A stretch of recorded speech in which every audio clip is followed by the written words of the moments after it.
Et d'abord Nottingham, avec le magnifique Matt Sells dans les buts, bien sûr, Bien sûr. qui, Je pense est, à toi à chaque fois. Tu sais. qui est, il est bon. Hein. Il est très très bon. C'est le meilleur gardien de Première Ligue pour l'instant. Bah écoute, moi je pense qu'il mériterait d'être dans la but de la sélection belge, mais je ne sais pas pourquoi il est jamais par ailleurs. Bon, enfin bon, c'est comme ça. Mais il n'y a pas que Sells dans cette équipe. Comment t'expliques cette réussite?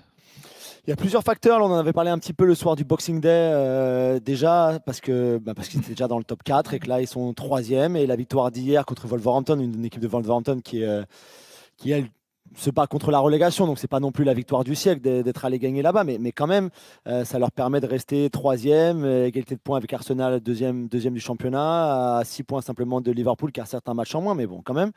Il y a plusieurs facteurs. Le premier, je pense que c'est cette identité que Nuno, qu'on avait critiqué, moqué quand il était à Tottenham, parce que c'était bien trop grand pour lui, bien trop gros pour lui. Il avait échoué assez misérablement finalement.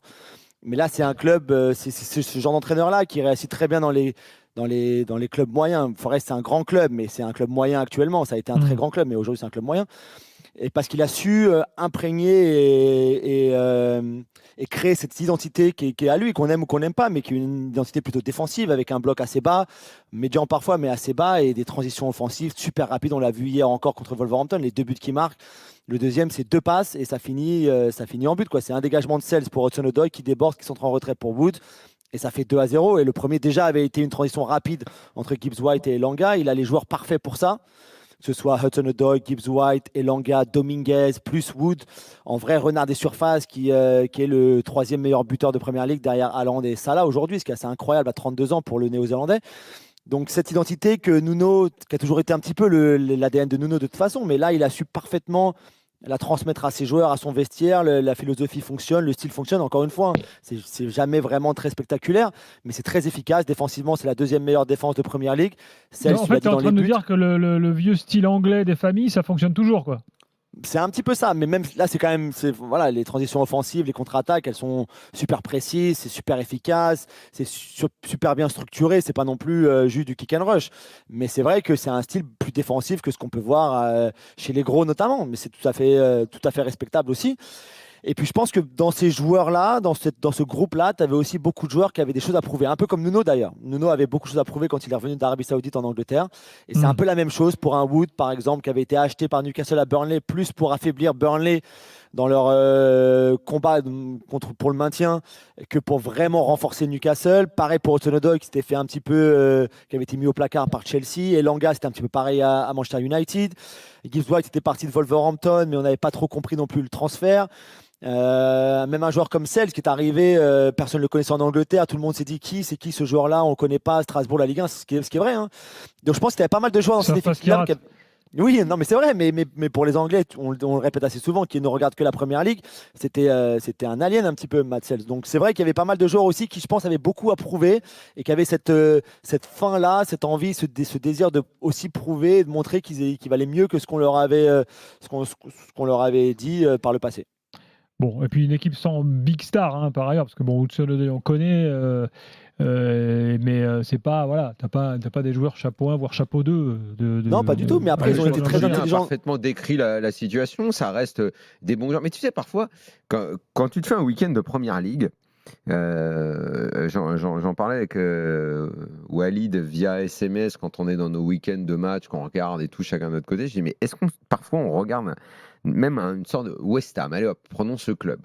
Tu regardes les joueurs, et en fait, il y a tellement de bons joueurs dans cette Première Ligue, des mecs qui à un moment ont eu un petit statut de star, qui ont disparu, qui étaient sur le banc, qui reviennent dans un club de moindre envergure, 2e ou 3e chapeau, qui jouent, tu dis, ah ouais, mais quand même, là, il y a quand même des joueurs qui sont des pointures, des vrais bons joueurs. Alors, il y en a peut-être que 2, il y en a peut-être que 3 dans certains clubs, parfois ça 4 ou 5.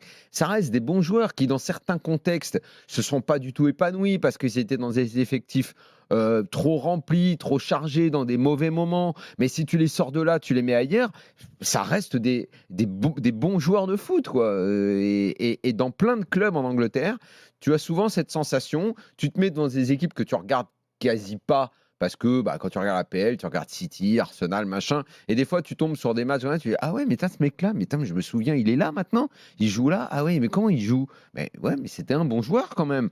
Sauf que, alors parfois, il se repose et sa carrière est un peu en sommeil. Est-ce qu'ils sont encore boostés?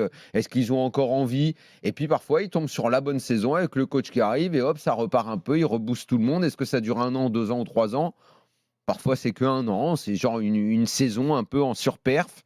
Les mecs sont là et puis voilà. Et puis j'ai l'impression que c'est un peu ce qui se passe avec Nottingham et parfois avec d'autres équipes en première ligue comme ça. Mais quand tu fouilles dans la PL, bah, tu sais, tu une armoire à souvenirs des 5 dernières années avec plein de mecs que tu avais un peu oubliés et qui restaient et qui sont encore quand même des bons joueurs de foot, quoi. Il y en a plein partout en PL. Juste pour revenir sur Nottingham, Julien, parce qu'on a le souvenir évidemment d'il y a 40 ans et de leur titre de champion d'Europe. Entre-temps, disons, ça a été quoi le destin de cette équipe? Parce qu'on sait que c'est évidemment un berceau et un bastion du foot. Et pour nous tous, quand on était petits, Keegan et compagnie, ça a marqué l'histoire. Mais ça a été quoi sinon l'histoire de cette équipe? Ça a été descente un petit peu aux enfers, entre guillemets, on va dire, parce que ils n'ont jamais été vraiment menacés de disparaître, par exemple, mais ils ont joué, ils sont descendus en Championship, ils ont vraiment galéré pour remonter en Première Ligue, puisque c'était la première montée en 22 ans maintenant, il y a 2 saisons de ça. Je crois 1995, donc c'était qui d'ailleurs sera dans la revue de l'After la prochaine cette année-là. On en parlera aussi de Forest. C'était leur dernière grande saison finalement en 95 avec un jeune Stan Collymore en pointe, avec Brian Roy. Cette équipe-là qui finit 3e du championnat derrière Blackburn. Collymore. Derrière Blackburn, le mythique. Blackburn de Canto, le Blackburn de Shearer, pardon, et de Dalglish sur le banc et de Canto et le Manchester United de Canto. Le seul doute qui reste sur Stan Collymore, c'est a-t-il vraiment eu une liaison avec Sharon Stone? Oui. Et peut-être même, l'a-t-il emmené sur les lieux, tu sais, où il allait... cette histoire? Ah non. Oh là là. Si, c'est un peu le Adil Rami et Pamela Anderson, mais de l'époque, quoi. Ah d'accord. Ouais, mais non. Ouais. Non, mais attends, on n'a pas la certitude qu'il s'était vraiment passé un truc. Bah, Si c'est quand même, c'est quand même Ah assez. Ouais, c'est assez. Mais bon, la intéressant, meilleure histoire restera quand même intéressant. quand il s'est fait attraper par la police en train de regarder des gens. Voilà, dans une petite forêt là où tout le monde se. Je sais pas comment on dit en français, mais bon, je sais pas si c'est un peu tard pour. Bon. Je sais pas si on peut en parler, mais bon, Ouais, bref, côté vous pouvez voyeur, trouver quoi, ça c'est ça que facilement. tu- Voilà. Mais ouais, donc c'est la dernière grande année. Après, il y a eu des années très difficiles, effectivement. Il y a encore beaucoup de travail à faire. C'est un club dont le propriétaire est Marinakis, qui a aussi Olympiakos et Rio Ave, qui est un club qui est plutôt contrôlé, entre guillemets, on va dire, par Tonton Georges et Tonton Kia, qui sont les 2 agents qui font la pluie et le beau temps à Nottingham Forest. Donc ça peut te permettre d'avoir des très bonnes recrues comme Milenkovic, qui sont allés chercher à la Fiorentina, par exemple, pour 12 millions. La saison dernière, pour Murillo. Nottingham, que ce soit. Je rectifie, c'est Trevor Francis, c'est pas Keegan, dont Oui. je voulais parler tout à l'heure. Oui, j'avais pas voulu te. Oui. dans les stars de Merci Julien. Dans les stars de quand on était petit, qu'on avait les Oui. posters dans la chambre. Et Keegan Ballon d'Or. Trevor Francis, je pense que j'avais son poster et je sais même pas si je l'avais vu jouer à l'époque. Premier joueur à 1 million, hein. Premier joueur de c'est ça, transfert. c'est de un Birmingham énorme à transfert Forest. et je crois que c'est pour tout à ça fait. que j'avais mis le poster d'ailleurs. Mais en dehors finalement de cette époque-là, avec Clough et les 2 Ligues des Champions de suite qui étaient un petit peu tombées de nulle part, finalement, c'est pas une équipe historique en Angleterre. Si ce n'est que pour cette période-là, c'est pas rien de gagner de faire un back-to-back dans cette compète. Mais sinon, Nottingham, c'est plus Robin des Bois, quoi, en fait. Ouais, c'est ça, tout à fait. D'ailleurs, c'est la seule équipe dans l'histoire qui a plus de Ligue des Champions ou de Coupe d'Europe des Que de champions titres. que de titres de Ça, champion c'est de vrai, son ça, pays. c'est Quoi, ouais. énorme. Bah ouais, c'est C'est vrai. incroyable en soi.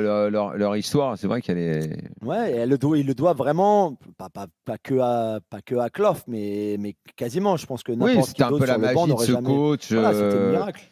Miracle absolu, ouais.